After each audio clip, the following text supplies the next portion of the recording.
Uh,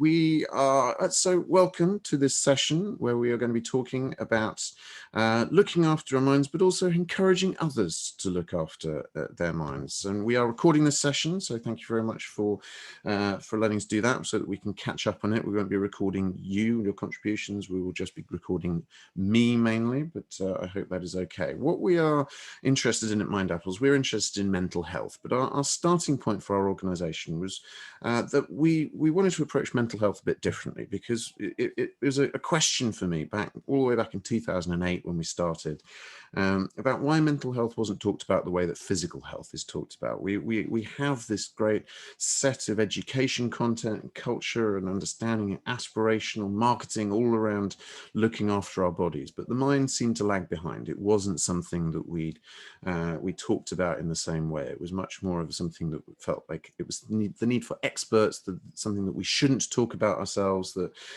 we should defer to other people on this. And so it robbed us of quite an important part of our conversation about how we live, how we work, what we can do to look after ourselves. And it was also in response really to a branding problem.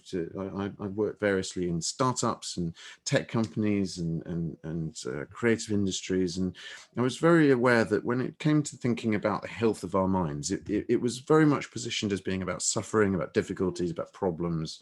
And then when you came to talk about the health of our bodies, there was this world of aspirational images and things to move towards, things that we could do ourselves. And so I started Mindapples to be that bridge from the way that we talk about our bodies. Let's talk about looking after our minds in the same way, not to be a replacement for going to the doctor or seeking help, but as a complement to that, in the same way that we can look after our bodies by going for a run or eating an apple. What is the equivalent for our minds? And so for over a decade now, Mindapples has been working mainly in the UK. We're based in London and around the UK, but we've done a fair bit of work internationally as well, in particularly US and Canada, some stuff in Australia and New Zealand, but also a lot of the things that we do have been global in terms of the reach, and particularly because of COVID, we've also got this opportunity to get people from all around the world to talk about this together, have a collective global conversation about it. But the work that we do has formed a set of different strands to it. A lot of it has been about engaging people and helping people to talk about their minds and understand what works for them. And then there's a degree of inspiration of trying to get people finding this is exciting, this is worth investing in, this is something that could be talked about a lot more. And then what we've found grew from that is that there was a real need for people to learn more about their minds, because we're not taught a great deal about how our minds work. We're taught about plaque on our teeth, about cholesterol in our diet, about germs on our hands, dare I say, over the last 15 months. But we're not necessarily taught about moods, about stress, about decision making, creativity, the building blocks that make us think and feel and behave the way that we do. So for a long time now, we've been offering a lot of services to workplaces. So employers buy a lot of our webinars and e-learning to educate people about how to work healthily and sustainably. But then we've also continued to do a lot of work on our charity side, of which this webinar is a part, trying to encourage everyone to take care of their minds, but also to spread the interesting ideas that we've found to the widest audience as we can.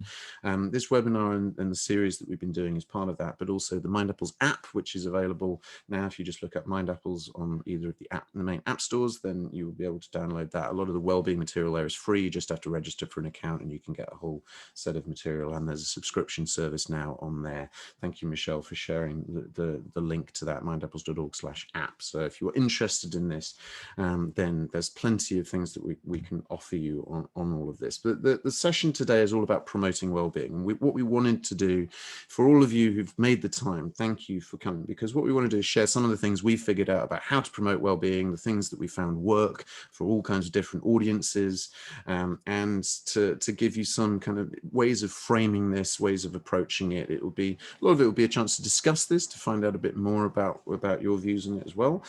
So please do participate in the chat. Hi, Alian, nice to see you. So we'll start with a bit on why well-being, what well-being means, why we need to be taking it more seriously, and how it fits with some of the other things: mental health, resilience, happiness. Then we'll talk a bit about what affects people's well-being, the things that affect our minds. Any of you done any of our materials on on feeding your mind. There'll be a bit of overlap, just thinking about some of the factors that are good for our minds, but a chance to talk a bit more about how we can promote those things.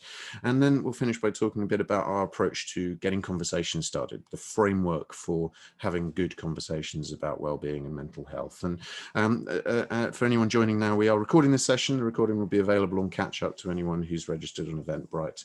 And so please do contact Michelle if you want any more information about that. So let's start off with a bit on why well-being. Just as I hear the heavens are opening up over me, I can hear the rain on the roof. I'm hoping that it all holds. But it's interesting to just start with a bit on why this subject. So I wanted to start with a question for all of you. Let's just put on the chat your thoughts on this. What does well-being mean to you? What words come to mind when you hear this term? What does it make you think of? What are the things that you think of when you think about well-being? So happiness, thank you, Rebecca, and Kat as well, to be happy. It's interesting, isn't it? A lot of these words we kind of use slightly interchangeably, but the idea of happiness definitely shows up a lot in conversations about well-being. We'll talk a little bit about how those words can be used interchangeably, what may be different about them. But certainly it comes up a lot. The idea of having a happy life, a happy mind is very closely aligned to the idea of promoting well-being. But also I like this from Juliet here, the idea of peace, that we talk about happiness often as being like a positive state to move towards, but some of it's just about contentment, about you don't necessarily need to feel ecstatic or jubilant about life to feel well. So a lot of it is about just feeling like things are okay, things are in a stable state. And so some of this may be, I think as you put it, Julia, balance, space and time, that sense. Balance is a word that we've used a lot in our work together, this idea of almost like mental yoga. Like, do you feel like all the different aspects of your mind are in balance, that you're in balance with your work-life balance is there, all these different ways of it, not necessarily extreme in any different direction. But the idea of having time as well, it's very difficult to get more time. It's sort of, it's not necessarily a health thing, but yet it does affect our mental state, our well-being, the feeling that we're not rushed, that we can do things properly, think about things, have a bit of time to reflect. And time, as you put it, Katie, to take care of yourself. The idea that well-being is often a kind of a reminder to us to actually make a bit of time for ourselves, to make sure we're okay, to think about doing something that's positive for us in amongst all of the things that we do for other people. So it can often be quite a nice anchor for people to think, actually, I do need to take a bit of time for me in all of this, which can come with some problems with it for how it's perceived as well, which we'll talk about in a bit. Thank you for this, Kay. Yeah, content with life and the direction you're going in. It's a sort of, there's an element of being content with how things are, but there's an optimism about the future as well, a hopefulness perhaps about feeling like things are going in the right direction. And quite often we do think about well-being as not just being like having a comfortable time right now. We might think, well, things are a bit tough at the moment, but I know where I'm going. I know why it's tough. Like studying, working through exams, for example, you've got a sense of a plan, what you're going to get at the end of it. It may not be comfortable at the time, but it doesn't affect your well-being because there's a reason for it. There's a sense of forward momentum.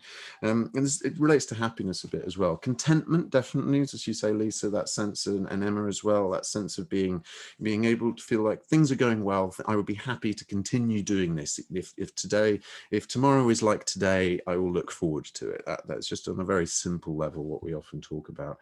Balance, definitely popular. Thank you, Nicola. That sense of all the different ways of balancing the different priorities as well. I like this as well from Caitlin, ensuring you are healthy mentally, emotionally, socially. So it's more than just being physically well. There's an element of how our relationships are, how our moods and emotions are. It's a broader canvas perhaps to try and think about our lives. I like this from Michelle as well, an inner smile. You can have an outer smile as well, but the sense of you don't have to be outwardly displaying the emotion to be feeling like things are good, things are okay at the moment.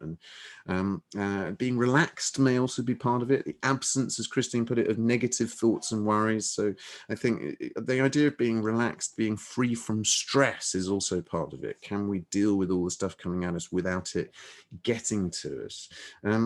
I think it also relates a little bit to this ability to cope that you mentioned, Lisa, that sense of being resilient to what life throws at us. It's not just us sitting on a mountaintop enjoying the perfection of life. We're engaged in the world. We've got to be out doing things. Things happen. Unexpected setbacks occur. Viruses suddenly explode across the planet. What do we do in response to that? How can we make sure that our minds are able to stay as we'd like them to be in the face of all of these different challenges? And a couple of things that I think are very interesting is one point from you, Lisa, the quality of life. I think there's been some attempts by governments to measure well-being over the years, and it's always met with some pushback, because to some extent this is a proxy for measuring whether our lives are good. And if, for example, we could just give everyone pills to make them feel like they had good well-being but they still live in terrible conditions, I don't think that would be the solution that we're looking for. I think quality of life is a very good anchor for thinking about what we're aiming for. We want people to genuinely feel like they like their lives, they like what they're doing. And I think there's also a very important point here from Kat about understanding yourself, about this idea of feeling that knowledge of yourself, what you like, what you don't like, what you're good at, what you're not good at. A lot of the Mindapples work that we do is really just helping people to explore their own minds, to understand what pushes their buttons, what helps them recover. And so a lot of this is not about trying to control the world, but knowing how you fit into the world, what your bit of it is. And we might talk a bit about the psychosocial model, but yeah, the idea that it's not just about you as an individual, it's about you in relationship to others. There's actually a book that's interesting. I've got a copy of it here, Annie Murphy Paul's new book, The Extended Mind, which I haven't read it all yet, but dipping into it. It's about the way in which the world around us affects our mental state, that actually our context, the people that we speak to, affects our thoughts, affects our creativity. There's a lot of interesting things here. Now, the problem with well-being, though, is that for those of us who are in the enlightened group that come to sessions about how to promote it, we have all these associations with it. My experience, I've done a lot of work with big companies, big investment banks, for example, and there is a bit of a perception, I think, of well-being amongst some groups that it's a bit teddy bears and flowers. It's kind of luxury product. It's a bit the Gwyneth Paltrow factor of like, it's all about just taking a spa day and having a nice bit of time for yourself. And it's not necessarily seen as very practical. And so there's a bit of a risk, particularly when in workplaces, that well-being is seen as what you do when the work is finished, which devalues it a bit. And whereas if you look at what well-being is about, it's the state of being comfortable, healthy, or happy is how they define it in the Oxford English Dictionary. So there's an element of this that is about feeling okay in yourself. So it's not necessarily about getting things done, but about how you feel with it. But it's also quite a useful handle in the healthcare world, because the way the World Health Organization define it, it's quite important. They define it as not merely the absence of disease or infirmity. So a lot of work goes on in public health about stopping people getting sick, but the well-being community is a bit more than that. It's about, okay, you haven't got any actual diagnosed conditions, but what can we do to make sure that you feel motivated, you have hope for things, your relationships are good, that it allows you to talk about some of those non-clinical things. The other thing about this that's quite helpful is that you can have high well-being and a diagnosed mental health condition, because actually one of the things with all of this is that actually we end up often talking about these things as if they're the same. But you can have, for example, a diagnosis of schizophrenia and you manage it well, and you enjoy your relationships, you like your work, you have hope for your life in the future, but you have a thing that you need to manage. And I think we don't talk enough about how well-being can be something that unites us all, that it cuts across the different communities, all the different people struggling with their particular things. Actually, the world of well-being, talking about mental health in that more inclusive way, can be extremely powerful for giving everyone an opportunity to talk about what they want more from their lives, and how to deal more with the things that they're trying to deal with. And so the model that we found, what we found is it's very important to think about the words that we use to talk about these things, because actually quality of life, relaxation, understanding yourself, ability to cope, contentment, balance, happiness, all these different things, there's a lot of different angles to this.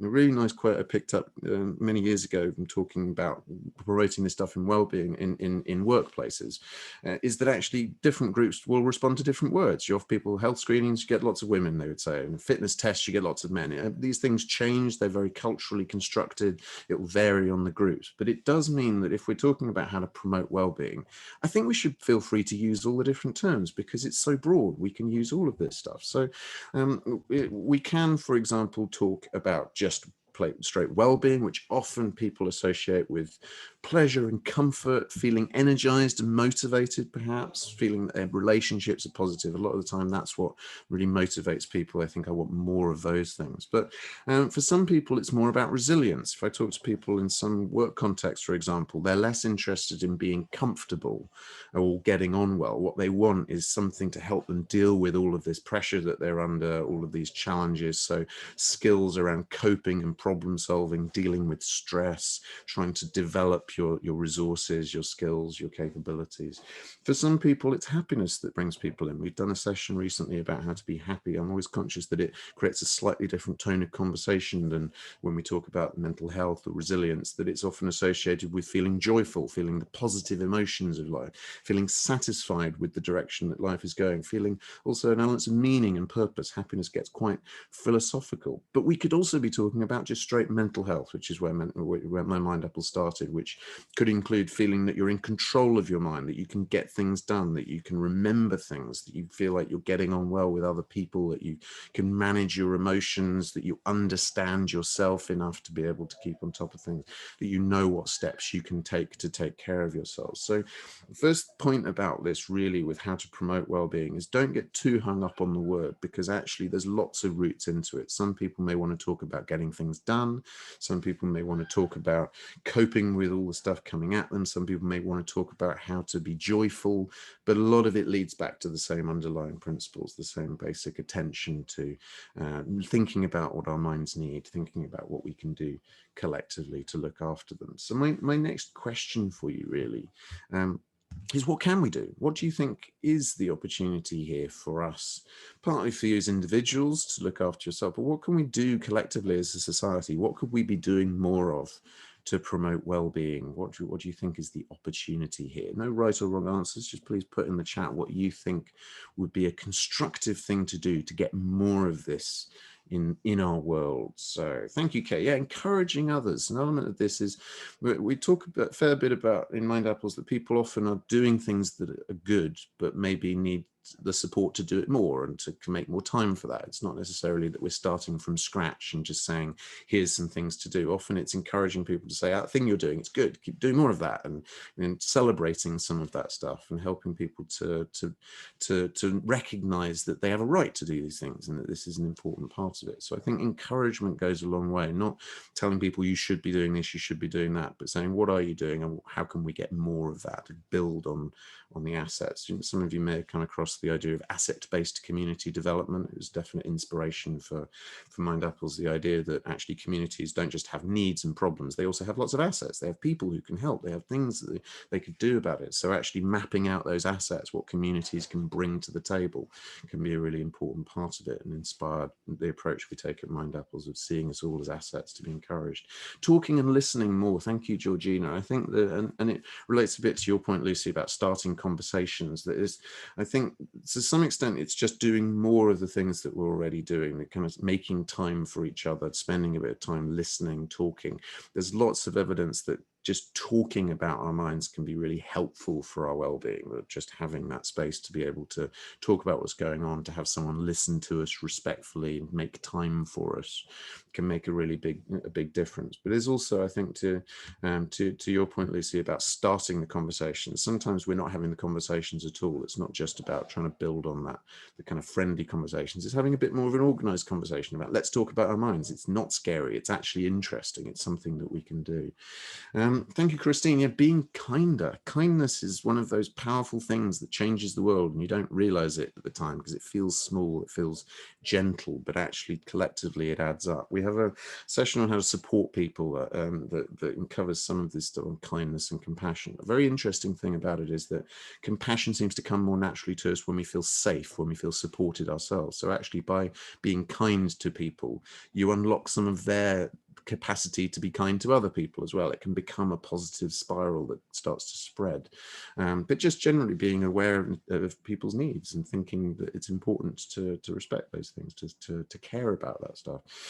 Thank you, Kat. Yeah, being aware of stress and anxiety, how to cope with these in a positive way. And so it's sort of partly, yeah, the sharing, talking to other people, kind of trying to smile. And it's interesting, I think, how much this is about positive thinking, or whether this is about just, you know, being able to feel all the emotions. We'll talk a bit about that, but I tend to talk about it as like responding constructively to things. You don't necessarily have to like all the setbacks and the difficulties, but trying to think, what is the next positive thing I can do, I think is quite an important part of this. But yeah, keep talking, as Sue says, that sense of, I suppose, and as Lisa put it, reaching out to others. But yeah, the kind of, it's an ongoing thing. It's not just a one-off, I've got a problem, I'll talk. It's actually a habit. It's a thing that we do all the time, that we get better at talking, we get better at finding the language for it, we make the time for each other. And so I think, as you put it, Lisa, yeah, peer support and sharing in a safe community. There's a nice project here in London called Talk for Health, my friend Nikki Forsyth set up, which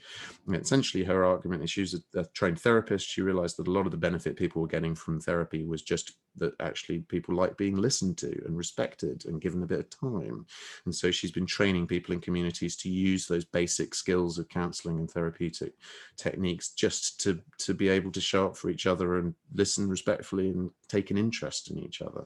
So there's an element that's about that kind of the peer support and being able to share. I think there's a very interesting point there from Kat about taking time out from the rat race and technology, that our relationship with technology is becoming very interesting at the moment. We've actually put a whole new session together about it, for particularly on our workplace side, which is about mastering technology, because so many of us are struggling, particularly with home working, with just, we live in our devices. There's a really nice quote from a recent study that suggested that we should stop thinking of smartphones as tools and start thinking of them as the place where we live, that this is actually the home environment that we've now created for ourselves. And so trying to make sure that's a nice place to live, and that we can actually take time out to go and walk through trees and look at squirrels and all these things that we don't get from just looking at the apps. Although, of course, technology can play its place in helping us connect with other people, helping us to get things done. There's a lot of different things that we can do here. A couple of other ones before I move on. So thank you very much for these. I think your point, Julia, I think is really interesting. Regular self-reflection. Partly this can be from talking to other people, but also it's just those check-ins with ourselves, having this moment to think, actually, what is going on right now? How am I feeling? Just having a moment to go, actually, how's my sleep? Like, what is going on? Am I nervous about anything? We often don't have the time to do that. So making time for those check-ins is partly a way of reminding ourselves, actually, you know what, we do need to think about this. This is quite important, and making that time to do it.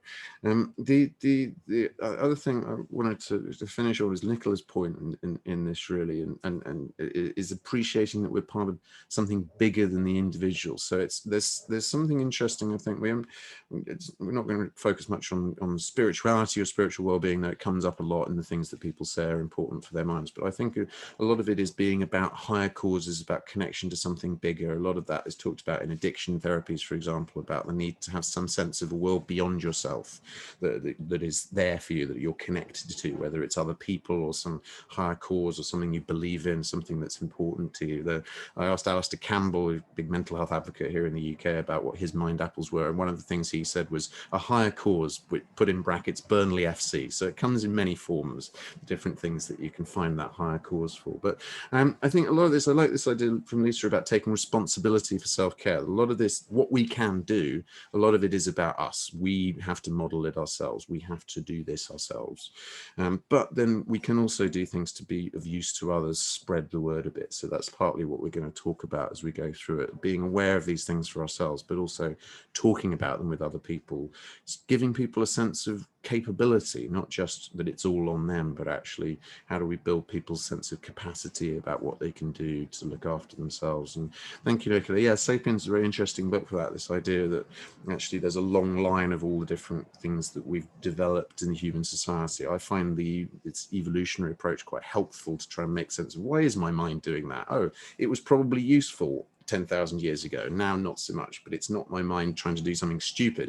It's just that I've got a lot of systems here, which may be useful in some circumstances and may not be useful in other circumstances. That sense of understanding yourself in context is really good. Interestingly, Sapiens, one of the things I love in that book is it asks you to reimagine the agricultural revolution from the perspective of wheat, which is not necessarily a thing that you would always expect to be doing. But if you think about what happened from a wheat perspective, if you're a wheat plant, you love farmers because they'll just grow you. You don't have to do anything. You just sit back and you have all these humans working for you. Isn't it nice that we did all that service for our agricultural crops? But so lots of things that we can potentially do. Sorry about the wheat digression. Empowering people by raising their self-esteem. I like this idea of empowerment. I suppose there's something about the self-esteem element that it's not necessarily an abstract, blunt instrument. It might be a general sense that you're good at things. You don't have to be good at everything though. You can think, I'm not very good at that, but it doesn't affect how I see myself. It's okay. So a lot of it is about helping people realize partly what they have power to do, but also that they don't need to do everything. They don't need to be in control of the world,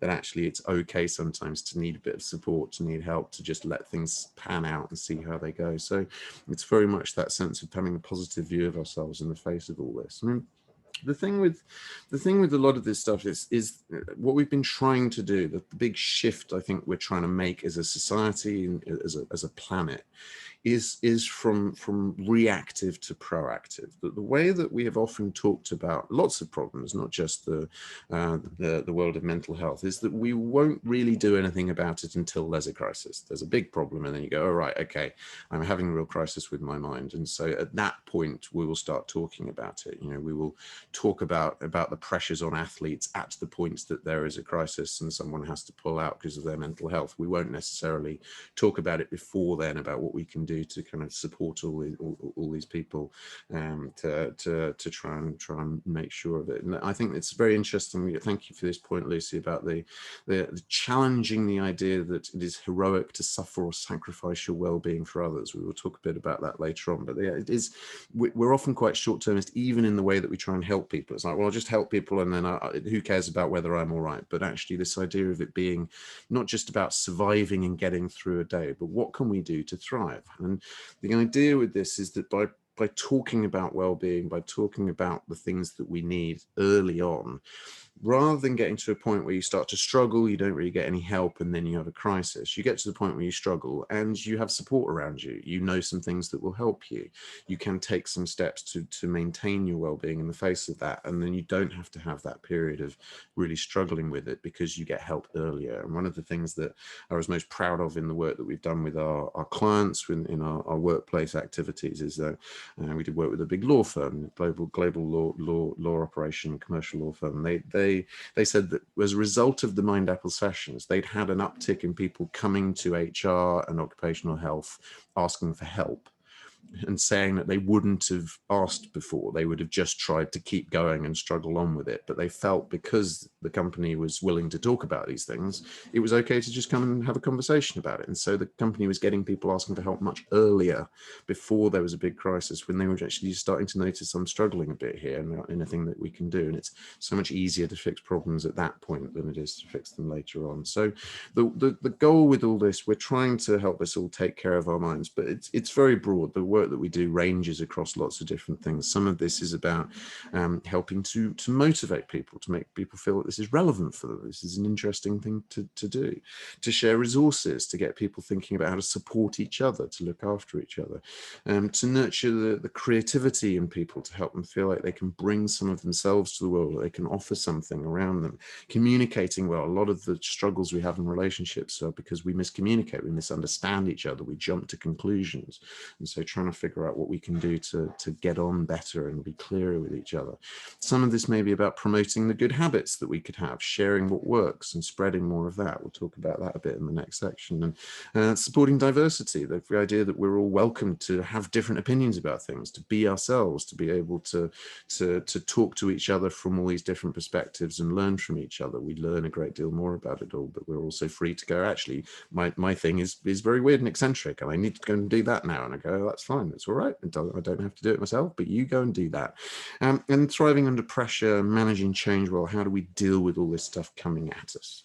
I think is quite an important component of it. And the theme with all of this, I think of a good way of summing up what promoting well-being means is creating the conditions for people's minds to thrive. So not just think about how do we get through the day, but how do we feel like actually the day nourishes us, that it makes us better, that it allows us to feel more like ourselves, connects us with other people. Building networks, I think, is another part of it, Lisa, that sense of connecting with other people. So when we're thinking about this, the work that we do, the jobs that we create, for example, are those jobs things that make people feel like they have some autonomy, they have something useful that they can offer to people, that they're connected with other people around them who treat them with respect? Because if we do that, then our work will make us healthier. It can be really good to be in a good job versus jobs that make us feel worse about ourselves. Similarly with society, we're designing social structures, the way that we talk to each other and treat each other in a way that makes us feel like we're important, that we matter in society, or rather than feeling neglected. And so what can we do to give people that feeling of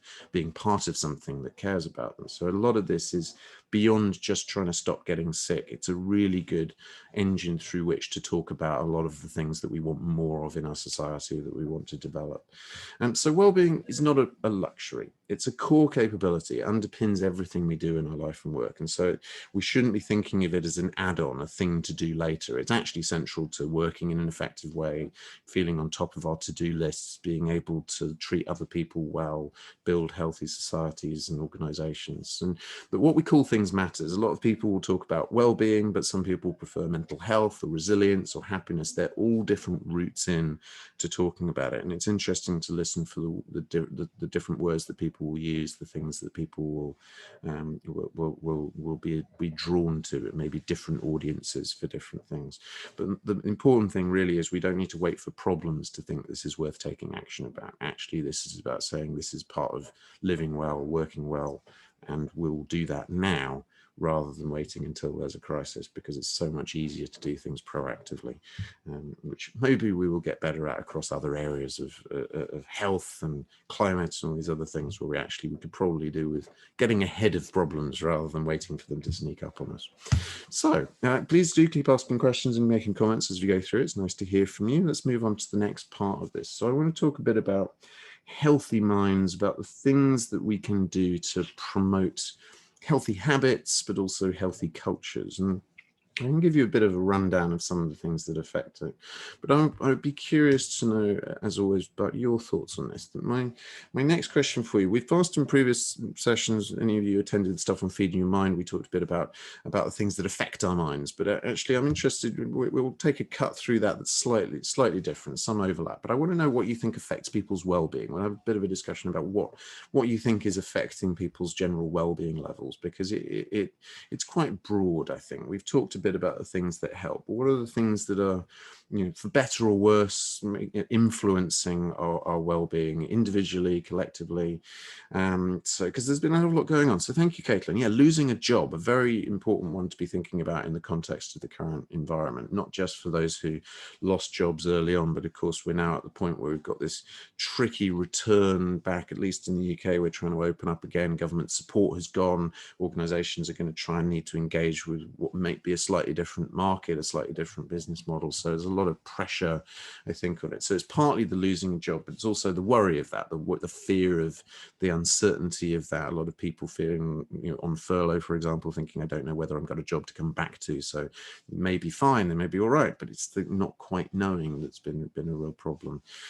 So partly, and it relates a bit to Kat's point about finances. Some of the problems with losing a job will be around your financial well-being, which is going to affect things. If you're worrying about money a lot, it will make it hard to think about all the other things.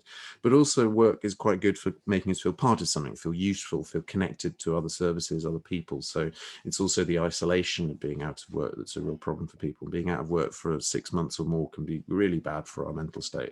We just feel like life is going on without us. We're not needed for anything. So it's a hugely important part of it. We often talk about work as a stressful thing, but it's a very important part of being healthy, is to have good work that helps us feel useful and connected. Other people, thank you, Kat. Yeah, I think that the idea of our social relationships, the psychosocial model we mentioned earlier, that Lisa mentioned, that actually we are very much defined by our relationships, how we are in context. It's quite hard to just be independent of everyone. There is some evidence that if you live in a way that's very true to yourself, you just do exactly what you want, that can be a bit of a buffer, that can be good. But generally the trade-off seems to be good, that we put up with not being able to do everything we want all of the time in return for having good relationships, making sure other people are happy, prioritizing the harmony in our relationships, not just getting everything that we want every moment, but actually having people that will support us and care about what we're doing and help us to achieve more. Work-life balance, I think it's a very interesting point, Rebecca, about this idea of work-life balance. Been a very interesting conversation throughout the pandemic about home working, about people just working longer hours. You lose the commute, so you don't have to travel, but you just end up starting work earlier, finishing work later, so you don't get the hours back to go and do nice fun things. You just end up giving more of yourself. So a lot of people certainly in the first lockdowns here talking about working longer hours, feeling that the pressure to work is great, and that the barrier between work and home life has got much more blurry. Technology has really messed with that.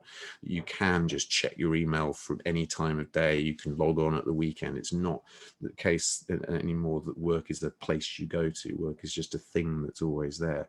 I don't tend to talk so much about work-life balance. Work-life integration is a term you might want to look at that's become a bit more popular, about how do you get to the point where work is not interfering with the rest of your life. It's nicely integrated into it. You know it's got its place, but it sort of fits in well. And actually work can be nice. It can be a fun part of it. It may be that the thing that you want less of is all the boring admin in the rest of your life, and you look forward to going to work. So it's not just about working less, it's about how integrated it is into family, into social relationships, into your health. Unhealthy eating, thank you, Caitlin. Yeah, some of the things we do to ourselves. I spoke to a doctor years ago who said, he was a GP in London, and he said in terms of medical science, we've never been in a state before where there is such an opportunity to live a healthy life as we have now.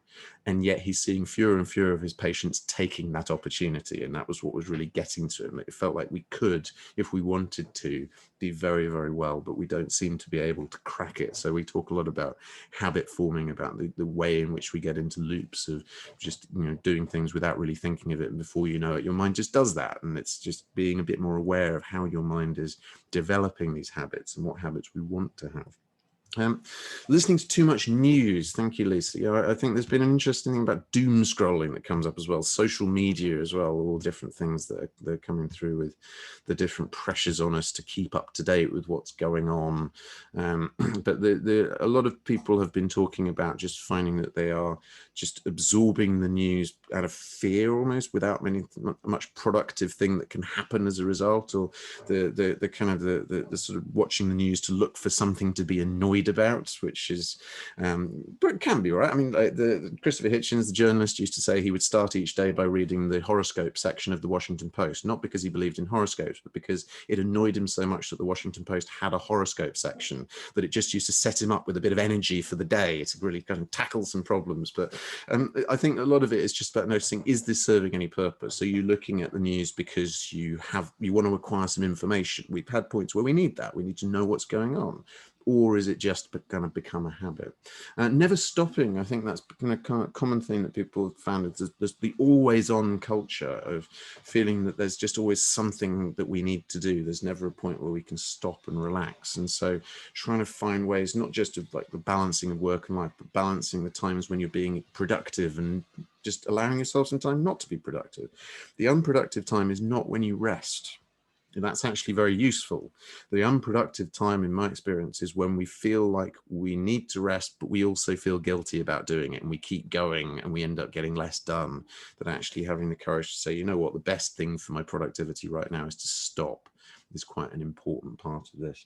Welfare of those close to us. Thank you, Christine. Yeah, there's some interesting stuff on how the self works, which is that there is a theory that actually our sense of self includes the people that we are close to, that it's quite hard to separate the things that happen to us and the things that happen to other people, that if someone that you love is struggling, then it will affect you just like you were struggling, that we have a much more extended sense of ourself as including loved ones, people that are close to us. And so we are very much in it together, the family, friends, neighbours, community, whoever you consider to be part of your tribe, your network. It's quite important to make sure they are okay. And of course, with all this, the pandemic, as you say, Caitlin, has been a big backdrop through all of this. So it's also brought to light a number of other things. I think it's not just the pandemic. It's been the realization of how dependent we are on things that we don't really have control over, and the realization, for example, that we need to be connected to other people, and then the pandemic makes us realize, okay, actually, without being able to see my friends, it's really hard. So it's sort of brought to light people's isolation. So people who haven't got anyone to talk to, they realize they're very isolated when there's a pandemic. And so we've noticed we need to work on these problems of inequality, of people. I'd have conversations with a lot of my clients through it. The disparity of how they've been affected has been extraordinary. That some organizations have basically closed down, others have been thriving. We spoke to an international hedge fund who were basically trying to figure out how to stay productive whilst working on Zoom. We spoke to a local council, and they were saying, actually, we're having a tough time because 4 of our colleagues have died this month, and it's just a very different experience. As the New York Times reported it once, they said it's very clear that we are all in the same storm, but we are not necessarily all in the same boat. A few more. Thank you very much for these. It's great. There's lots of things coming in. Relationships at home. We carry much the relationships that we have with people around with us. So even if you are not with people right now, the state of your relationships becomes a good buffer if things are hard, and a drain of difficulty if things aren't going well. Physical independence. Yeah, I think that some comments from the disability rights communities about homeworking has been actually that homeworking presents some great opportunities for people with disabilities to be able to participate fully, because they've got all their kit at home. They can engage with everything, right? They can do things remotely. And so actually being able to engage better with things and not wanting to go back to the point where they have to start coming into offices because it's more difficult. But if you are struggling, if you are housebound, if you are having difficulties, you will need more people around you more than ever. Access to green spaces. Thank you, Julia. That came up a lot actually in the pandemic last year. The idea of whether you've got a garden really affecting whether you have a good experience of being locked down or not, because if you've got some green space to go to that is your own, you don't feel as hemmed in. A lot of people in cities like London who have no access to green space, being told they can't go to the parks, can't walk for their mental health, and they changed the law in the end. They changed the law so it was okay to go outside for your mental health, even at the height of lockdown here. They realized there was an important human rights angle about the need for people to just get a bit of greenery, a bit of space. Being trapped by fear, very vivid way of putting it, Lisa. Yeah, it's not just that we're responding to practical problems, we're also responding to the state of our mind, the things that we end up worrying about. I won't go through all of these, so I don't want to run out of time completely, but there's a lot of interesting ones here that you can see in the chat. Some of it's about the social side of it, about feeling judged or being lonely, lack of social connections. So some of this may be about being with people that you feel are getting at you, but it can also be about not being with people at all, feeling like you wish you had a bit more social connectivity. So there's other people show up quite a lot of different ways. The kind of the time pressures, the responsibilities, I think, as you put it, Kat, of like feeling other people are counting on you. You need to do things, whether it's family or work or looking to other people. I felt certainly a pressure that we, as a mental health organization, we had to do something useful during the pandemic. I felt like we needed to step up and do our part. So perfectionism, I think, is very interesting. And Lisa, that idea of like sometimes we're criticizing ourselves, feeling that nothing we do is good enough, the unrealistic expectations. So it may come from the media, from other people, that negativity, but it can also come from what we've internalized. Thank you, Caitlin. Yeah, and I think I will pick up on the points around it. So I think that idea of feeling frazzled, Nicola, I think, and languishing, as you put it, Tanya, is also quite a good word for it as well. But I think we've also been talking a lot about burnout, and a lot of companies finding that they've got a lot of very burnt out staff. And some of it is because, in very basic terms, we haven't got a lot of the release valves that we used to have. When we feel that we've done a lot of work and we're really tired, we don't get to go meet up with our friends, go to the movies, go on holiday. So we're ending up just going back to work. And so some of this is about how we work. Some of it is just about realizing that we were relying on these other things a lot more than we thought. They weren't luxuries. They were they were essential. But it is, yeah, as you say, Nicola, a very strange time at the moment. I mean, there's a few things that are just worth pulling out. I mean, some of these you may have come across before, and if you want more on this, there's a lot on this in the Mindapples app. But just having a bit of peace and quiet makes a big difference. Some people's lives are very hectic and busy. The experience some people have had of home working is of sharing a workplace with other adults, flatmates, spouses, having to look after kids. It's been a very frantic experience. Other people have found that actually they've got more time to reflect, to think, and being able to control our environment makes a big difference. We did some work with Gatwick Airport about their security teams. They have an extremely noisy environment there, and they were really struggling to relax and to unwind, to get their energy back. And what we realized is that the break room where they went when they came off shift was also really noisy. So there wasn't a space they could come and just sit in quiet. Just getting a bit of silence can make a really big difference to your mental state. So just simple things like that make a big difference. Natural light as well. If you've got a home with lots of natural light, or your work environment has lots of light in it, it will keep you more awake. And so a lot of this is just about your alertness levels. Some of the reason that we are feeling a bit flat and tired is because we've been inside too much. We haven't gone out and got a lot of fresh air and woken our heads up. And so it's become a question about access to light in urban environments. For example, if you build a skyscraper that overlooks a building and it stops everyone getting light, it will affect their health, it will affect their well-being.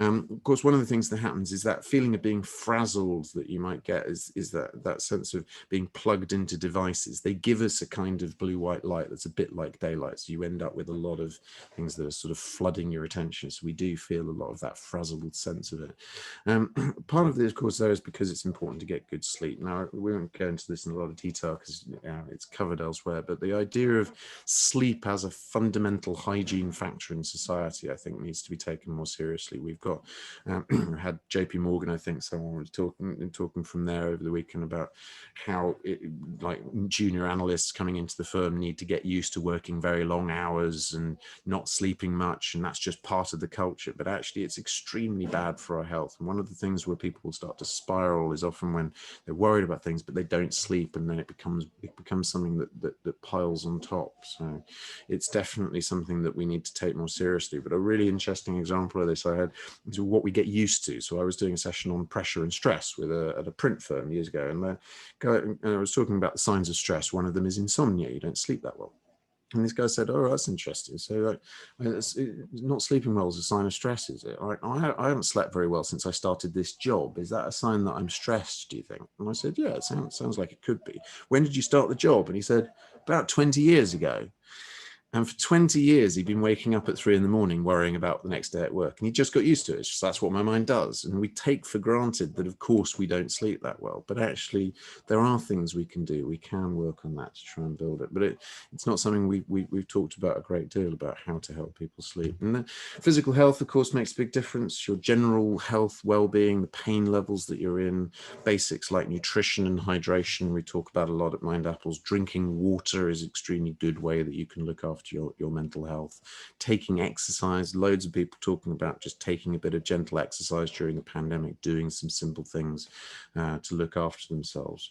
But it's interesting because we're really talking about how to promote well-being. If you look back at some of these, helping people get more peace and quiet, helping people get more natural light, helping people sleep better, helping people be physically well, it's tricky to know what we can do around those things, except in a systemic way, in a general sense. But it's quite hard. What we can do is perhaps point these out to people, explain that these are valuable, talk to people about whether they have these things in their life. But it's not something we can step in and just engineer and make happen.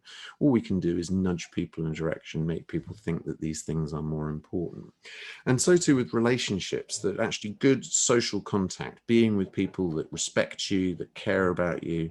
It seems to be good during stress. There's a principle called tend and befriend, where we will seek out other people to be with when we need support. It's been one of the hardest things with the pandemic, has been that it cuts us off from people just at the point where we want to hug our loved ones close and make sure people are okay and go visit people. It's very counterintuitive. You want to do that, but of course we can't. But again, it's become a big issue here in the UK about trying to figure out how do we promote better relationships, reduce loneliness. There was even a loneliness minister they're appointed at one point.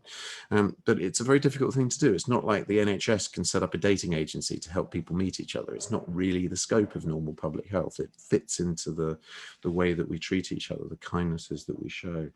A couple of other things that are worth mentioning, though, is that it's not just about the world around us, it's how we're feeling. So sometimes people's well-being is affected not so much by the world around you, but how you're feeling about it, the sense of being trapped by fear, the kind of anxieties, the worries about it. What will often happen is that will spread through communities as well. So when other people are feeling nervous, you start to pick it up as well. There's definitely been points where the whole of the world almost became tremendously anxious. We were almost feeding each other's worries about it and had to find ways to break those feelings. But similarly, it can work the other way. When you start to see other people feeling comfortable, feeling happy going out again, you start going, oh, maybe it's all right.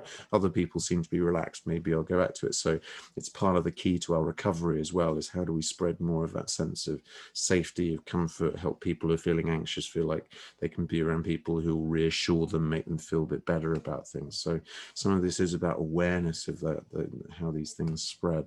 One word as well on how moods will affect your thoughts. We haven't done a deep dive into moods. We do a whole session on mastering moods. There's a bit in the app about it as well. But the idea of it is being in a negative mood isn't a bad thing. It's not by itself a terrible thing to experience. So we're not here to try and tell people they shouldn't feel anxious, shouldn't feel sad about things. It's just being aware of what it does to our minds. When you're in a bad mood, if you feel stressed, fed up, what it's doing is it calls your attention to more negative things. So you're looking for threats, problems, things that you need to deal with, which can be useful. It might be good to be aware of threats. But the trouble is, it also means you remember more bad things. You think of more other things to feel bad about. So you can end up watching the news thinking there's another thing to be upset about or scared about. So it's a lot of it's about noticing those feedback loops, those points where actually you're responding not to the world, but to your own feelings. You're almost looking for something else to be filled down about. So sometimes the support people need is not in improving the world around them. It's in just helping them to work through what it's like inside their heads as well.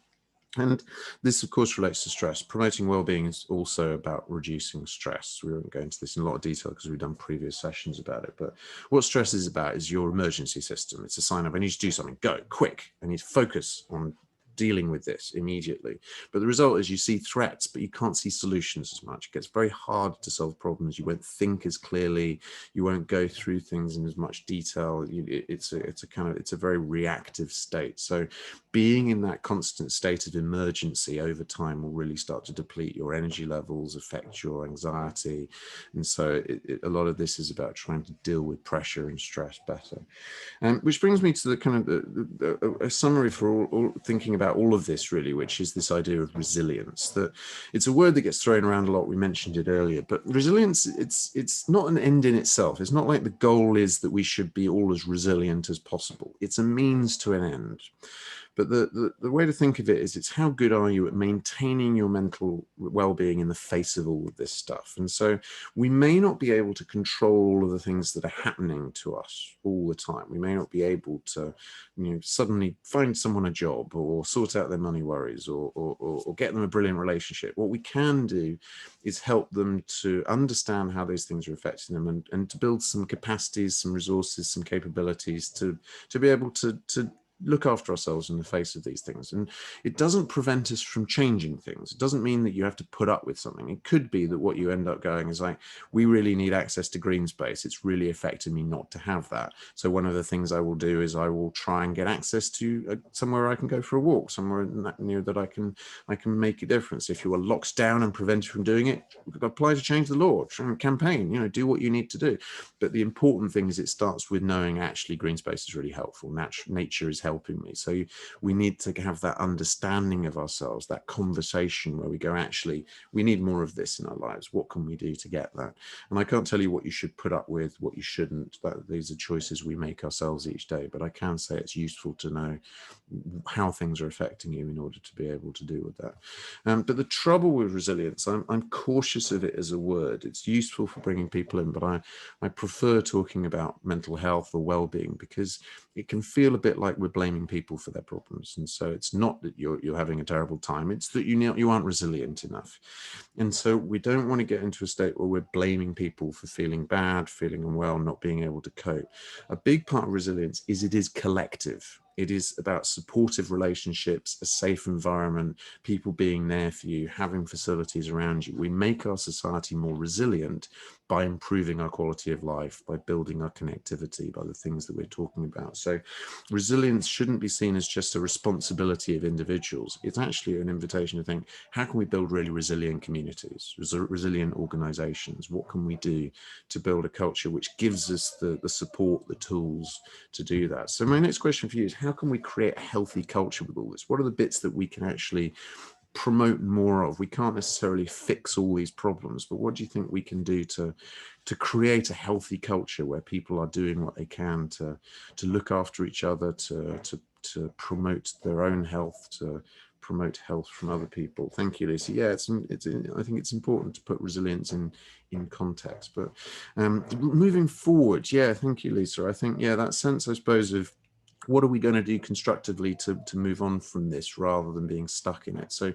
part of it may be that actually one of the things we do is we think, what can we do to help people figure out what they need and then help them to get it? It may be that culture of mutual support is the thing that helps people to move forward. But it is a question, what can we do? What kind of habits do we want to engender in people? What do we want to promote more of? What can we do to make this a part of how we live and work? What do you think are the options here?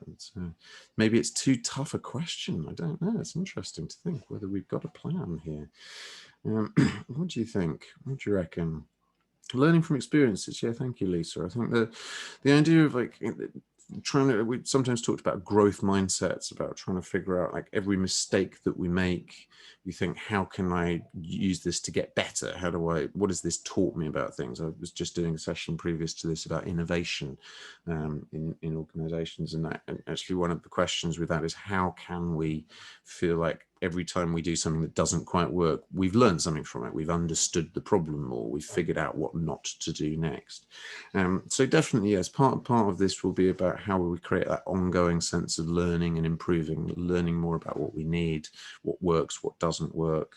And it relates a bit, I think, to your point, Kat, about education for all, not just kids, but also adults. And I think we're very much an education organization, not just in the products we offer, but our ethos, our approach, that I think education for me is about trying to give ourselves more choices, more understanding of situations, more options to call on. And so a lot of this is about helping people to notice things that perhaps they were overlooking before. Education helps with that. And then to think, actually, I have a set of things that I can do in response to that I have some kind of tools available to me. And I think we underestimate the value of just getting good education generally for engaging with the world well, understanding ourselves, understanding other people.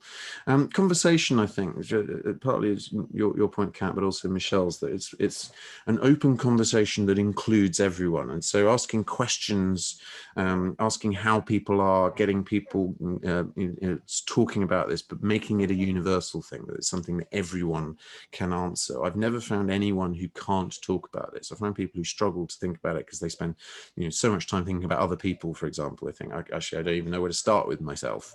But actually it's not doesn't mean they can't answer it. It just means that actually it's like, interesting. Okay, I'm thinking about it for myself. We ran an installation, for example, at the Royal College of Psychiatrists, which was asking psychiatrists what they do for their minds, and the staggering number of people were going, "Oh, for my mind, that's interesting. I've not thought about that," because they just didn't think about it for themselves. They've been thinking about other people's minds the whole time. They hadn't stopped and thought, actually, yeah, maybe this is something I can be part of. I can be in this conversation too. Assess the situation by reflection and review. Thank you, Lisa. Yeah, some of this is about the process of making time for reflection, thinking about what we need, what we could do more of, not just being content with what we've got, but thinking, how can I improve? How can I get better at things? And so some of this is about making a bit of time for learning, but collectively, not just thinking about it for ourselves, but talking to other people about it. How are we doing? Just being willing to question, to ask about that. Asking people first what they think will make them resolve their issue instead of telling them what to do. Thank you, Kay. Yeah, I think there's a lot of public health marketing tends to be quite didactic, quite sort of telling people you should do this, you should do that. And it often starts from the principle that people don't know. Of course, sometimes that is true. We may not always know exactly what's going on. There's interesting, things saying that thing that you thought was healthy, actually, maybe it's not as healthy as you thought. It's just information, but it doesn't mean that you can't do it, you can't have it. It's more about making sure people are informed than about just telling them what to do. And I've been slightly at odds with some of the world of behavior change here in the UK and in the US, that there's been a lot of focus on nudges of just getting people to do things because they're healthy. You just get them to do it. They don't need to know why. You just get them to do it. And I'm much more of an advocate of people needing to know why, having a sense of understanding about it, because it sticks then. You can tell someone to wash their hands, but actually learning about the germ theory of disease will mean that they know why they're doing it, and they think about it more, and they think about how to be safe. So I think a lot of this is about that, the understanding of it. If they want to walk and talk outside, I think, just these principles for how to support people, particularly if someone's really struggling. I think making time for people, showing that you are interested in it. You don't need to solve the problem for them, but to be interested in whether they're okay, and to have compassion, to show a bit of kindness. And we might do a longer session at some point about supporting people, because there's been a lot of talk about that, about what we can do to show up and be better friends to each other, to support people who are upset. All these different small ways we can make a big difference. And active listening, I think the idea of just not just listening passively, but trying to be an assistant and trying to help figure out things, to be actually active in reflecting back your thoughts about things, not to overrule it or talk over. But it's a big thing we talk about with our sessions, of not just reading out what people have said in the comments, but to think about them, have an opinion, respond back, to be actually clearly thinking about what you're saying, rather than it just being a kind of thank you for sharing that. It's being interested in what people are saying. And I think a very important point that we'll talk about a bit more in the last section, about everyone having a contribution and having value, that we're all assets in the conversation. We can all do something useful. We all have a right to be well, to be healthy, to be heard. I think that makes a big difference for people as a. And for example, a lot of the talk last year, not just the pandemic, but also all of the shooting of George Floyd and the events in America, and that's rippled around the world. That there was the Washington Post reported a big spike in the anxiety and depression levels amongst Black Americans after George Floyd's murder, because these big events do affect us. And actually the sense that we're all welcome, that we can all have an opinion, that we can all be part of the conversation, whatever our experiences, whatever our backgrounds, if it makes a big difference. Understanding each other and ourselves. I think we can do a great deal to promote a good culture by knowing ourselves a bit better and talking about what we need. Just that simple process of going, actually, I find that my health is a lot, my mind is a lot sharper if I can go out and take 10 minutes out and have a walk. Just to talk about that, the sharing of that, I think makes a big difference. And as you say, Lisa, we can let people make their own decisions, but we can talk about the decisions we've made for ourselves. You don't have to tell people what to do. You can just say, here's the thing I'm doing, and actually get people talking about what works for them. And you can start to see why we ended up at some of the approaches that we did with Mindapples. Now, there are some things that you can promote.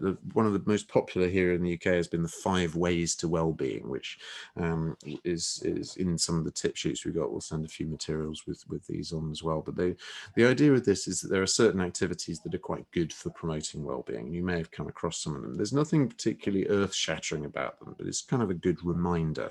So connecting, being with other people, so that social contact is very important. Being active, being physically active, doing something to keep moving, to keep on your feet, I suppose, but whatever it is. Taking notice, so that might be being very mindful and meditative, but also could be about just arts, culture, appreciating nature, whatever it is. Learning seems to help, feeling curious about things, feeling like you're making progress and learning new things. And giving, doing other things for other people, helping, volunteering, being of service to other people, being useful.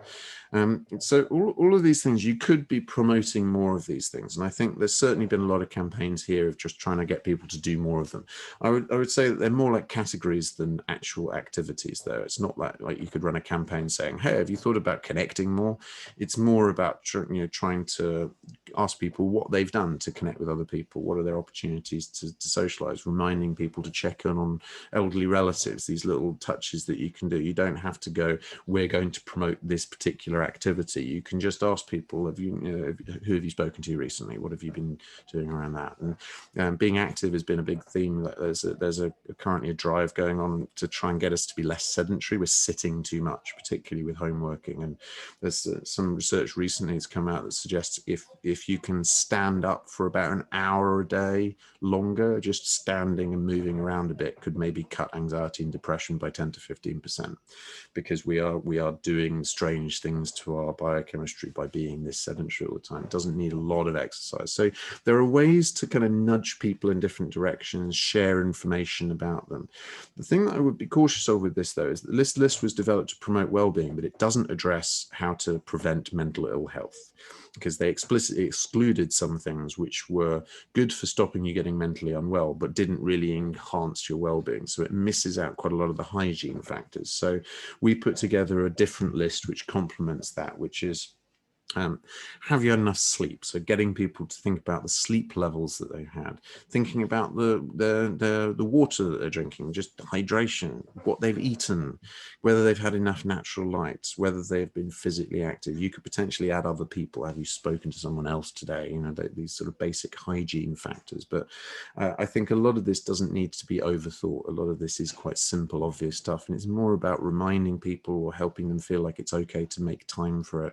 For example, you know, people know that it's good to drink water, but how many people actually know that they've got permission to go and grab water during a working day? If you're on a security shift in an airport, you may not feel that. So we can set a policy. It's okay to go and drink water. It's all right to look after yourself. You're not going to be, you're not going to have any problems doing these things. So a lot of it is about just reminding people of it, making time for them, thinking it's important.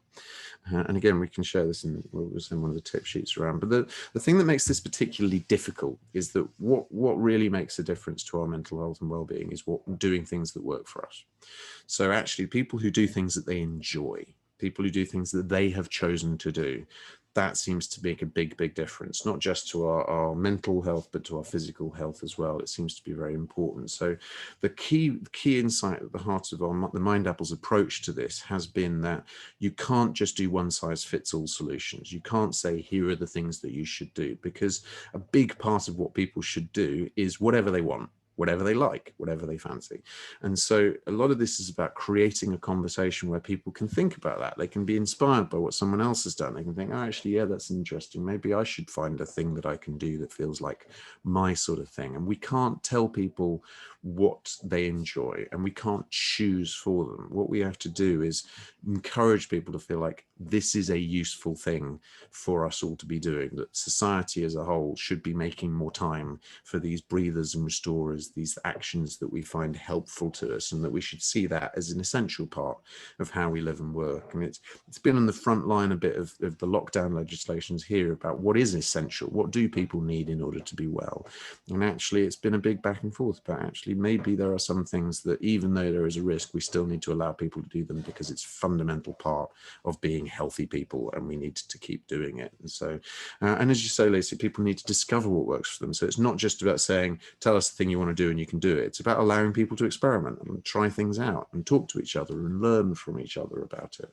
That's the conversation that we want. And so the thing that really comes out of all of this is that although there are specific things we can keep an eye on and that we can encourage people to do, this needs to be a conversation. It needs to be something that we do to talk to each other, and to find out what our minds need. And that's been the heart of the core, if you like, of the Mindapples approach ever since we've been going. So our minds are very sensitive. We need to be aware of all these different factors that influence how we feel, but we can't tell people how to live. What we can do is we can promote healthy habits and supportive cultures. So we can talk about the things that we do ourselves. We can encourage people to do them too. We can share tips and ideas, but we all need to find our own paths to well-being. And so the conversation that we need to have is for us all to talk about what we find is helpful to us and make a bit more time for it. And quite an important thing, I think, with all of this is I gave a talk at Conway Hall years ago about all these themes, and someone who actually worked at the mental health charity Mind said something very interesting in the comment in the discussion part. She said, it sounded like, Andy, you're not talking about this as just something that we should do. You're talking about this as a right. that's something we should all be allowed to do. And it sort of hit a chord with me that actually a lot of this is about respecting these things that we find make us feel human, feel whole, feel at peace, feel content, feel like ourselves, feel able to go back and deal with all the stuff coming at us. We need to respect those things in ourselves and others and make time for them. They're not time wasted. They're important parts of living good lives together.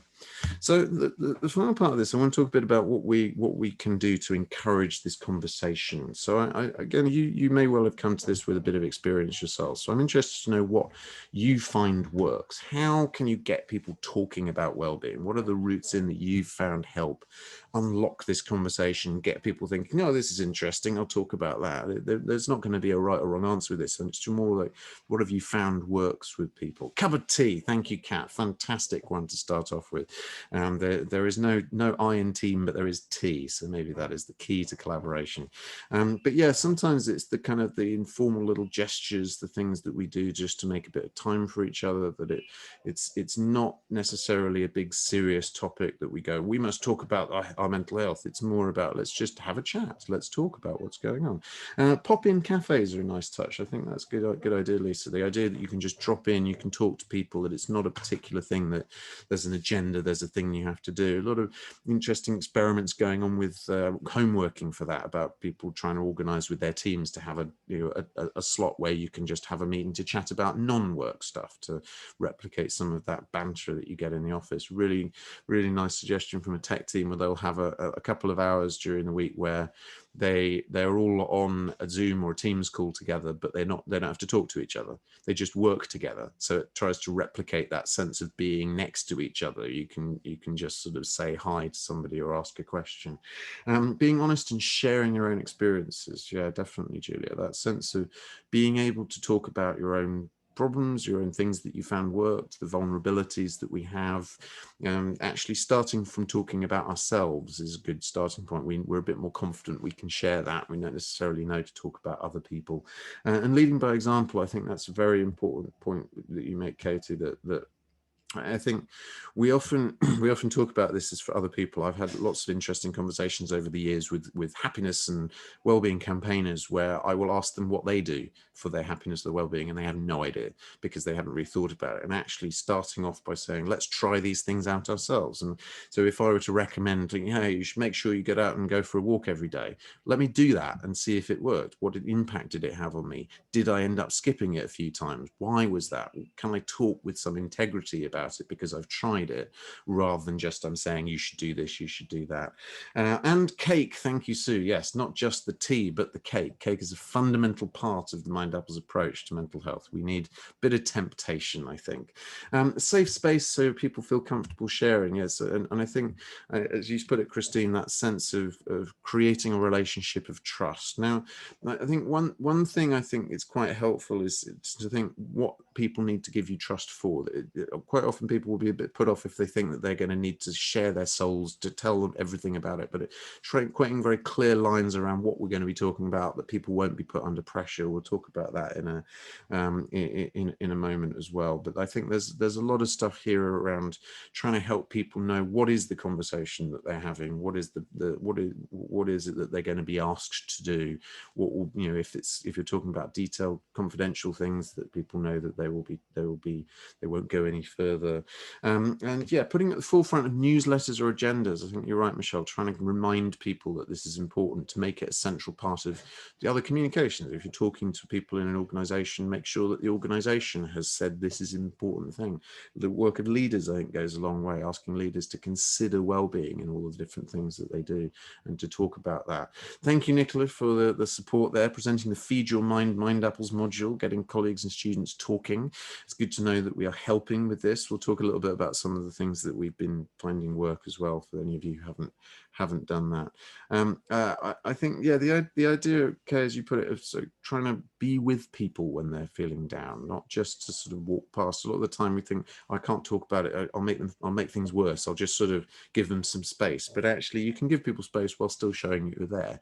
You don't necessarily even have to talk to them. It could be just, I'm just here when you need me, I'm just happy to sit with you. That sometimes that sense of not being alone, being with people, make a big difference. And I think, and yeah, as you say, Lisa, presence alone is a big deal for some people. I think exactly as you say, that sense, I suppose, that there are other people around who care about what we're experiencing, wish us well, feel bad for us. That those simple touches make a big difference. The Samaritans talk about that a lot. That they talk about befriending. They're not there to try and solve your problems. They just want to be somebody who's there with you to witness what you're going through and wish you well and feel sorry for what's happening to you. Just that simple bit of humanity makes a big difference. And maybe that we'll come and talk a bit more about supporting people, because it would be interesting to delve into some of this a bit more. But I think a lot of this is about, how do we listen without judging? How do we make sure that we don't ask people to disclose lots of things and then feel that they're exposed or vulnerable from it, that we can have a conversation that people feel safe and comfortable with.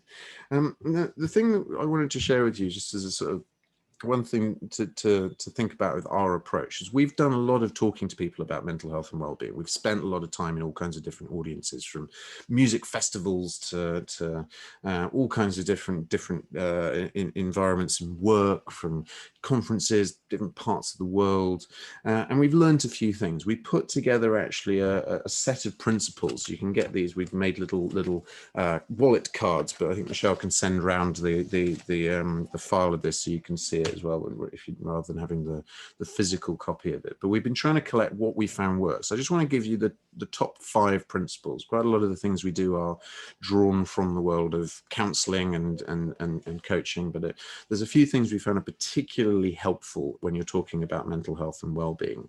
And again, these aren't principles that we set out with from the start. They're things that we found we've done and we didn't realize we were doing, and we sort of reverse engineered them. So the first thing to bear in mind, first principle when you're talking to people about mental health and well-being, is that we know our own minds. We are already doing things. We don't necessarily think of them as things we do for our well-being. We think of them as just little treats we have in the day, a moment to ourselves, a thing that we do because we enjoy it, something that we just do because it helps us to be more effective in what we're trying to get done. But there's lots and lots of things that each one of us does that we find are helpful for us. We're trying to raise our energy, reduce our tension, do things to make us feel a bit more comfortable in ourselves. And so you're not starting from scratch. You are starting from a point where everyone you're speaking to has something interesting to bring to the table.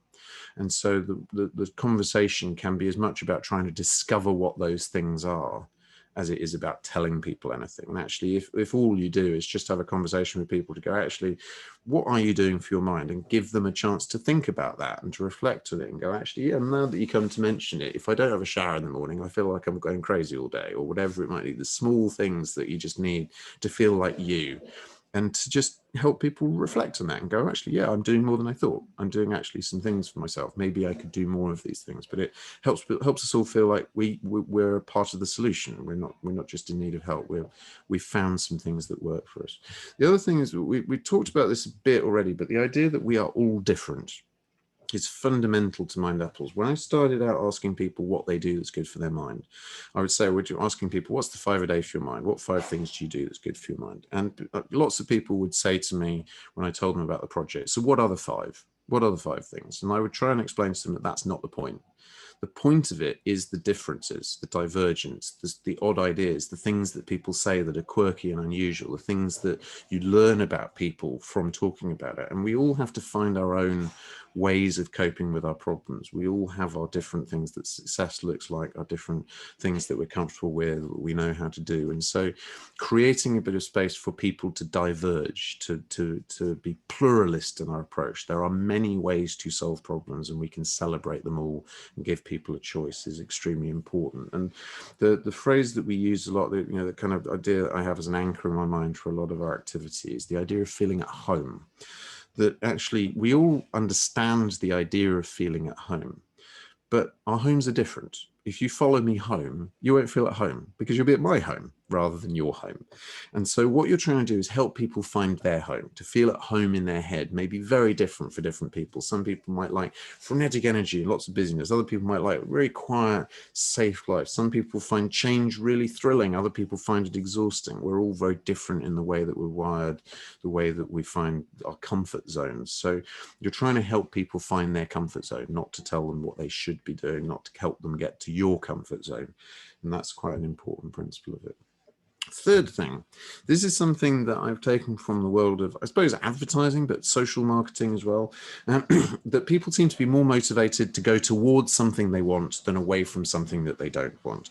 There's been interesting examples of this with the COVID pandemic and people, the way people assess risks, but a really good old example of it is dental health. It's only one letter different to mental health, so clearly we can steal all the research. So the idea that actually, they did a lot of research on this years ago about how to get people to brush their teeth.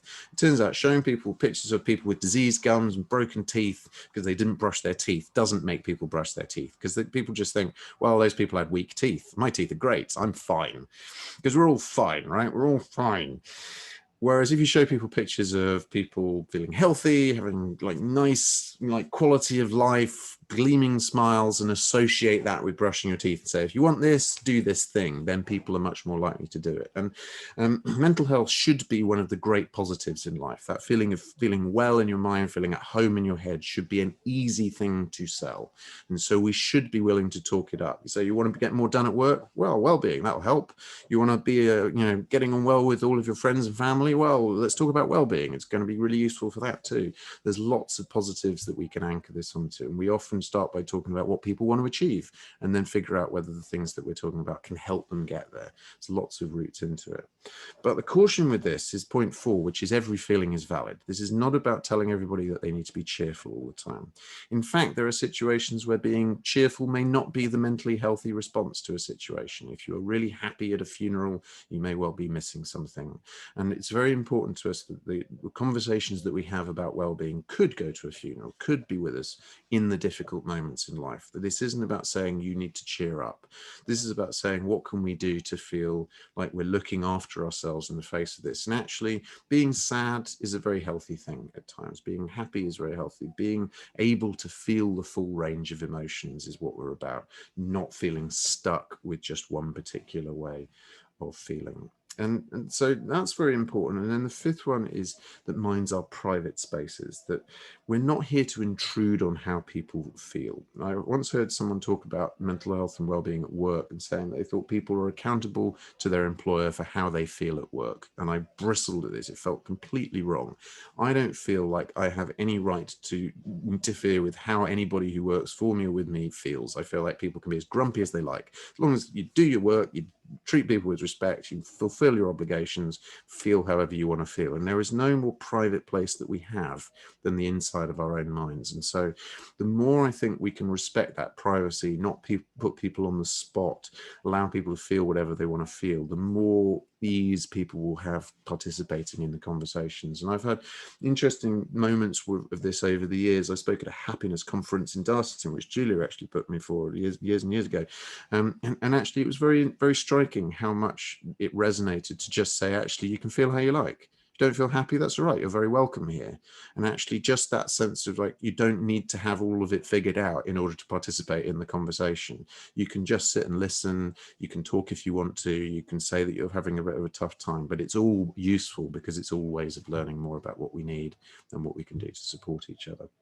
And all of this, I suppose, could be slightly summed up as psychological safety. It's become a theme in workplace conversations now that we've talked a lot about physical safety at work. What can we do to prevent people from getting injured in the course of their duties? But actually, we can also be talking about what we can do to prevent people from feeling unnecessarily stressed, anxious, bullied, discriminated against, these building blocks that make people feel like it's okay to bring the whole of themselves to work and do whatever they need to do. That principle is at the heart of a lot of this. But the sort of the final theme with all of this before we start to wrap up is that I think the big shift that we need to make, the big thing that I think we could do a lot better, is that if you want to get people to talk about problems with their minds, let's first talk about our minds. And there's been a big drive, people like Heads Together, the Prince Harry's work, all these different things, talking about the difficult times, the down stuff, the problems that we have.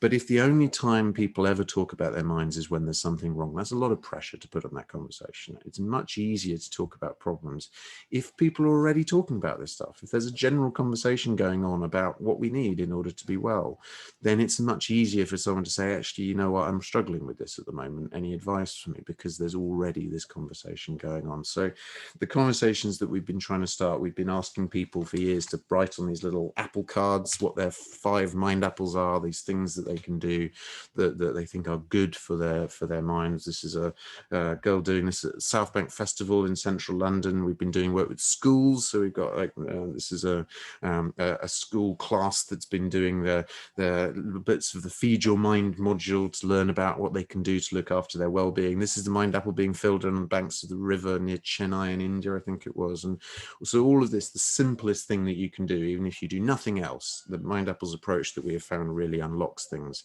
is ask people what works for them. Just say, what do you find is good for your mind? What helps your well-being? What do you want to do more of? What are the things that you find helpful? Not what you should do, not what do you think other people who need to think about this should do, but actually what do you do day to day, the good and the bad, the things that work, things that you feel a bit bad about. We won't do it now because we talked about this previously in the Feed Your Mind module, but if you want to share your Mind Apples, you can go onto the Mind Apples app and you can type in the 5 things that you think work for you, and you can browse thousands of suggestions from other people about all the things that they say work for them and as well, and get some inspiration. And that conversation, I think, is incredibly powerful. The other things we in terms of resources for all this, if you're interested in all this, we have got a champions training program which covers some of this, but then a lot more detail on some of the principles. That includes how to deliver the Feed Your Mind module, to use the Mind Apples cards, some of the other materials that we've covered in a bit more detail, which is what Nicola was talking about. She's done that course, and actually we can give you some tools, some techniques to learn about it. A fair bit of it is covered in here, but actually if you want to delve into it in a bit more detail, then drop Michelle a line about that. But we have got a fair few support materials.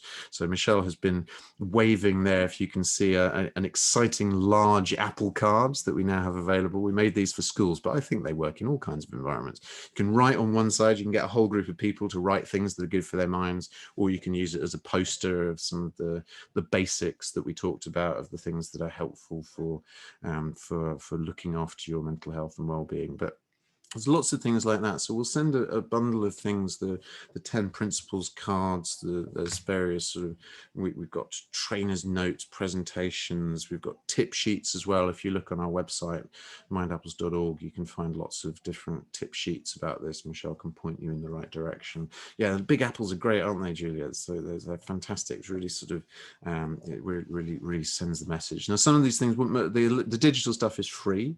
Some of the things, if you want to buy Apple cards and things like that, then a lot of it is just paid for. It's our charity that sells them, so all the proceeds go to support our campaign work. We are doing some work with schools where we're trying to give away some materials, test things out, get some feedback. So thank you, Andrew. Yeah, using them in the presentation today with young people, this is great. If you want to try out some things with audiences, do drop us a line. We'll do what we can to try and support you taking some of these ideas out. But what I wanted to do with this session is really to give that grounding, that sense of just how to approach it, so that you can start these conversations without it causing problems and backfiring. But we can, if you've got people who are curious, then we can certainly give you a few more things to think about. We'll do whatever we can to help. But the final point with all this, of all the principles to bear in mind, the most important one at the heart of everything that we do is to enjoy it. Because mental health, where I started, was talking about how heavy it can be, how particularly when Mind Apple started, it was seen as something that was a very difficult conversation, something tough to do. And so it is quite important, I think, that we remember that one of the best things we can do to get people thinking more about well-being, talking more about it, doing more things for it, is to make it a nice thing, to make it a fun part of people's lives. And actually, if all you manage to do is you manage to have a conversation with one person about how their mind works and what they need, and you make that conversation fun, that I think changes the world. Because if everyone starts talking about mental health in a way that feels fun and interesting and that helps us connect with each other and learn more about each other, we'll make a lot more time for it, and it really will make a big difference. So thank you so much for all of your time. Thanks for your nice comments on there. Indeed, yes, the Mindapples app is a bit like having Andy in your pocket, as Julia says, if that's a selling point. I'm not sure if it is, but certainly might be of use. So we all need well-being. Taking care of our minds should be central to how we live and work. Many factors affect our well-being, but it's personal. It's about the individual choices we make. So it's about us all talking to each other. We can create the conditions for us all to talk about this and find the things that help us all to thrive. Really nice to see you all dialing in. Very much appreciate all of your time from all over the world. Nice to see you from Kay and others dialing in from remote locations to me, but obviously not to you, it's where you live, but it seems a long way to me. But I hope it's useful. I hope we can plant a few Mindapples all around the world. Really nice to see you all. So thanks so much. Really nice to see you all, and look forward to more sessions in the future. All the best to all of you.